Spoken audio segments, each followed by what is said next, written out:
A.C. Nielsen did a major study 3 years ago on the television viewing habits by cultural group in America. The research shows that Black folk watch 40% more television than anybody on the planet. We watch a total of 72 hours of television a week. Any Negro watching 72 hours of television a week needs their Black ass kicked. When you're watching 10 hours of television a day, you're subjected, or 72 hours a week, to about 1,500 what? Commercials. Watch 1,500 commercials and see if it doesn't turn you into what? A consumption machine. Mm-hmm. That's why we are the consumption class and they are the merchant class. We are programmed to consume. What is the stuff that we watch on television called, brothers and sisters? It's called programming. Put out there. But we do have Black people that get on the radio every day in white-owned companies, white-owned stations with white-owned sponsors that play the role of hypersexualized, hypercriminalized male. I ask these advertisers, I say, I've got hundreds of songs a day that celebrate killing animals. Will you put them on your station? They said, no. I got hundreds of songs a day that talk about assaulting women and abusing kids. Would you put them on your station? They said, no. I said, I got hundreds of songs a day that talk about murdering blacks. Would you put them on your stations? They said, well, that depends. Depends on what? Who it's done by and who it's branded for. Because if we can get Black folks to sing about it and we can brand it for our youngest Black audiences, I think there's money to be made. I think there's American appetites to see these people that way. I said, how can you say that? They said, well, look, it's what these artists know. It's what they, Black people, create. It's, matter of fact, our surveys say it's what they want to hear, which speaks of a sickness. How do we live in a society where somebody says, you know what, I'm inspired to write a song that celebrates murdering another person. And then a person says, I'd like to put that on my station. Another person said, I'd like to pay for it. And then there's people out here in the audience that go, I'd love to hear it, as long as it's Black guys. Because even white people buy rap music, buy this type of stuff, because we know that when we want to hear about killing each other, we know who to turn to for that type of inspiration. 72 hours of television a week. And let me add to that, Dr. Frazier. I remember reading the science that says that Professor Ken Sapolsky at Stanford University was one of the people that I really enjoyed listening to understand, the human brain, the reptilian brain, and just how we evolve as people and what separates us from animals. Because we have a lot of similar instincts to other mammals. There are a lot of things that we do that they do. But we have, so basically what he said is that 95% of your brain operates just like an animal. A lot of the things animals want, food, sex, anger, jealousy, all these things, territorialism, all that is in us, just like it is, it's in an elephant or a walrus or whatever. But we have this little piece that's evolved over the last, maybe 100,000 years or so, called, from what I understand, the prefrontal cortex. Now, I'm not a brain scientist, but this is what I've read. And the prefrontal cortex separates you from the animals, right? You're not operating solely on instinct, right? Or as they call the id, the part of your brain that just wants to eat any, you see some fatty food, you want to eat it because it tastes good. You see a pretty lady, you want to sleep with her. You get mad at a guy, you want to kill him, right? But you have a part of you that says, no, I can't kill that person because I'll go to jail and it's wrong. Or I shouldn't eat that food because I'm on a diet, or or I shouldn't sleep with that woman because I'm married, right? So that prefrontal cortex allows you to operate above the instinct of an animal. Now, why is that important? Well, the reason it's important is because when you're consuming tons of television, they've proven that what that does is that erodes the ability of the prefrontal cortex to allow you to engage in logical, strategic, critical thinking. And so effectively what it does, in my opinion, is this consistent consumption of television and hypnotic music that reminds you to act like an animal, that just takes the worst stereotypes imaginable and drills them into your subconscious. You're being reduced from a human being to an animal, right? We call it our music. We say we own it. White people buy more rap than Black people. Yeah, but we're very careful to turn it down at the stoplight when other Black people are there. Why? Because we know we're just pretending. For them, it's more authentic and real. I always ask the companies, what about your name? What about your brand? What about your value? And the largest radio company in the world said this: it's okay that we only have drug dealers on our black youth stations, we only have murders on our black youth stations. We support black charities. We give out water at the Martin Luther King parade. I think we've got it covered. We've bought them off.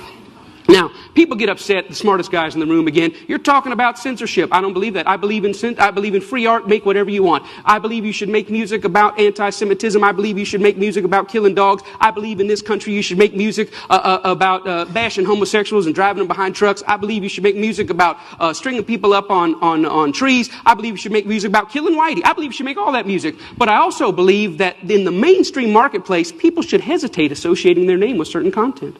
You know, there's certain stuff you can't buy at the store. Certain stuff you can't get on iTunes because their brand doesn't want it.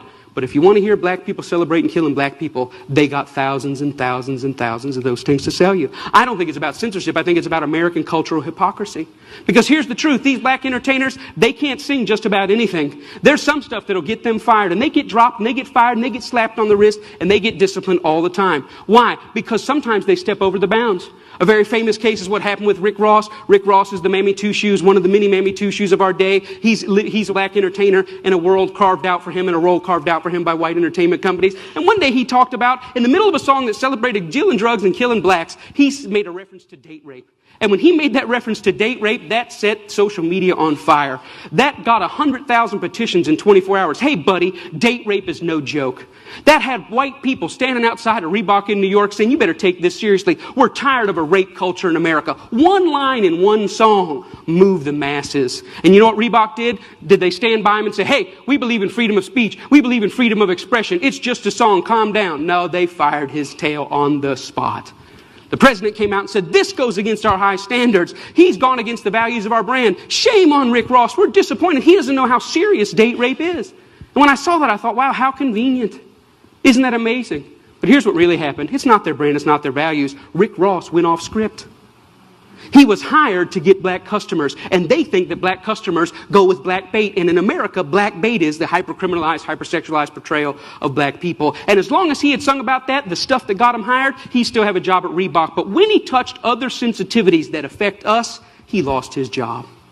See, the truth is, it's not they that need to change. It's we that need to change.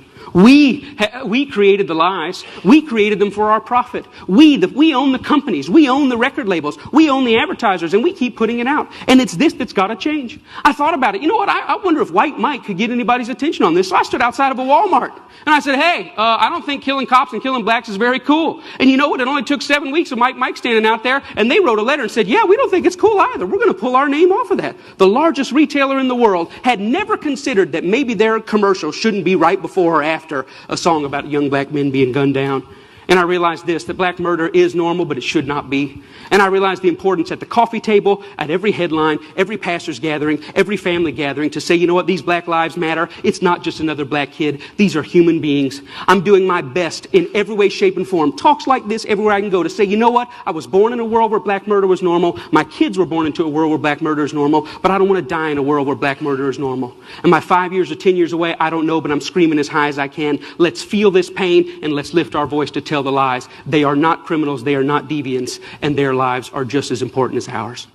You know, it's so, you know, so for example, if you pay attention, if you listen to, like I listen to brothers who, you know, maybe they're buried under a bunch of child support and they can't pay their child support because they got, you know, 10 kids with 8 women and all this, you know, money's going out of their pocket. And I'll sort of ask them, what happened? Like, why did you choose to put yourself in this situation? And they'll always say, well, I didn't choose it, you know, right? Things happen. And what you'll find if you rewind the clock is that there was an intense lack of strategic thinking, like critical thinking to say, you know, there are consequences. You know, if I do A, then that will lead to B, which will lead to C. I don't want to do that. So they spend their lives living, playing checkers and not chess. And that's what animals do. Animals play checkers, not chess. If a dog sees a pretty female dog, he's going to sleep with her. He's not thinking about child support and the long-term consequences. Or if you give a dog 7 days worth of food, he's not going to ration the food out over 7 days. He's going to eat 7 days worth of food and starve the next 6 days. And what I see a lot of times, and this is encouraged through media, music, and culture right now in our communities, you have a lot of people that will make very bad decisions short-term because of the short-term gratification you talk about, because of bad habits, and then suffer long-term, and literally, unfortunately, will have no idea how they ended up in that situation. You know, and I'm gonna say that I'm gonna be quiet because I want you to continue. But you're the teacher here. But I remember This is good. This is good, man. This is good. This is good. This is good. I remember being in college and critically sort of looking at my brothers, other black men around me, and I remember thinking to myself, I said, y'all not studying. If you don't study, the white man's gonna kick you in your ass. You ain't gonna have no job. You won't be able to support your kids. You're gonna be the biggest bitch on the block because you're going to be a worthless father because you didn't plan ahead, you know. So I remember thinking that, and so you see the consequences kind of come up, and I really think that there's something there in terms of these bad habits being encouraged, you know, sort of drilled into our culture. And it ties back to what you were talking about, the, you know, continuous consumption of media and entertainment and television that teaches us to embrace instant gratification. And really, I would say that one of the keys to failure, if you ever want to really fail, everybody, if you ever want to be the biggest loser on the earth, if you ever want your life to just be a complete bowl of shit, then go through your life constantly seeking instant gratification. If you do that, right, then you will fail at everything, including parenting, education, economically, whatever. And the last point I'll make on that, Dr. Frazier, in terms of what you were saying earlier about that's good.